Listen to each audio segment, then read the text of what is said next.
Okay friends பாருங்கள், நண்டு இது வந்து சிலுவை நண்டு அப்படின்னு சொல்லுவாங்க. இதில் வந்து ப்ளூ கிராப்லாம் இருக்குது, ப்ளூ கிராப் சிலுவை நண்டுலாம் இருக்குது. சூப்பராக இருக்கும் அந்த நண்டு, சதம் நிறைய இருக்கும், வேறு லெவல். இது எப்படி நீங்கள் இப்போ நண்டு இதுக்கு க்ளீன் பண்ண தெரியாது அப்படின்றவங்க கண்டிப்பாக அந்த வீடியோ பார்த்து தெரிஞ்சுக்கல எப்படி க்ளீன் பண்ணுறாங்க அப்படின்னு சொல்லிட்டு. இதே தான் பாருங்கள், ஒரு அடுப்பு சேர்த்துட்டு அது உள்ளே இருக்குது, அதை மட்டும் லைட்டாக க்ளீன் பண்ணிட்டு அதெல்லாம் இருக்குது.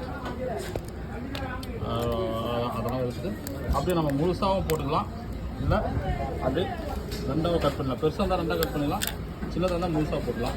வேறு லெவல் சூப்பராக இருக்குது. கிரேவ் பண்ணலாம், இல்லை ஃப்ரை பண்ணலாம், தொக்கு வைக்கிறதுன்னு சொல்லுவாங்க. சூப்பராக அருமையாக இருக்குது. வேறு லெவல் நண்டு, ப்ளூ டாப் நண்டு இருக்குது, சிலுவை நண்டு இருக்குது, நிறைய நண்டு இருக்குது, நல்லாயிருக்கும். Okay friends.